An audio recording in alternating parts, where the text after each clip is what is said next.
Hello everyone, welcome to Coconut IAS mini topic series for UPSC prelims 2021 and आज का हमारा 16th topic है tipping point, है ना। टिपिंग पॉइंट किस से रिलेटेड है, मतलब किस सब्जेक्ट से रिलेटेड है।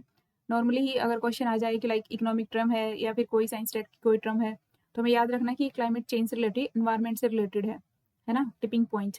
सो मतलब इसका मतलब क्या होता है कि हमारा जो अर्थ का सिस्टम है या हमारा एनवायरमेंट है, क्लाइमेट चेंज की वजह मतलब जो हमने इतना डिस्टर्ब किया उसको, तो वो एक ऐसे पॉइंट पे पहुंच गया है कि वहां से उसको रिवर्स करना, उसको स्टेबलाइज करना मतलब काइंड ऑफ इम्पॉसिबल है ना।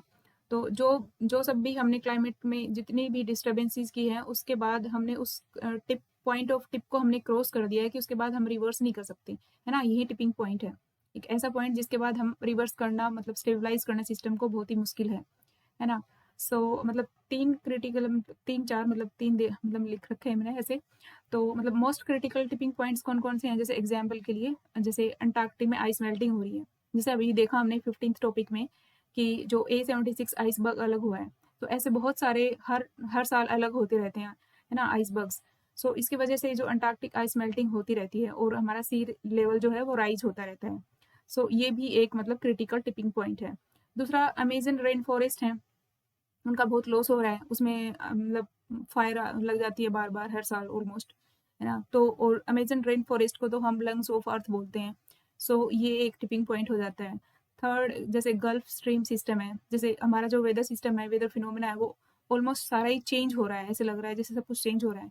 जैसे हर साल मतलब अरेबियन जो सी है उसमें इतने साइक्लोन नहीं आते थे, बट नाउ क्या हो रहा है कि उनका जो इंटेंसिटी है साइक्लोन्स की अरेबियन सी में बढ़ रही है ना। बैक टू बैक दो आ जाते हैं, अदरवाइज एक ही आता था, लेकिन अभी कंटिन्यू दो मतलब साइक्लोन आ जाते हैं ऐसे, एंड इंटेंसिटी बढ़ रही है अरेबियन सी में। दूसरा जो वेस्टर्न डिस्टर्बेंसेज होती थी उनसे बारिश मोस्टली फेब मार्च में होती थी, बट वो अभी भी बारिश, जैसे साइक्लोन उधर से आया उधर से वेस्टर्न डिस्टर्बेंसेज आई और मतलब अब बारिश हो रही है, मई में बारिश हो रही है। एंड मतलब ऐसे बहुत सारा हमारा जो सीजनल चेंजेज हो रहे हैं, मतलब काफ़ी चेंजेस हो रहे हैं हर जगह पे वेदर फिनोमिना में। सो ये सब मतलब एक तरह से ये सब टिपिंग पॉइंट है ना, ऐसे पॉइंट जहाँ से मतलब क्लाइमेट चेंज हुआ और उसको हम रिवर्स नहीं कर सकते।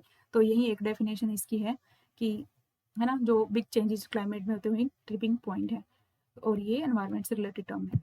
Okay, so thank you and stay healthy and happy.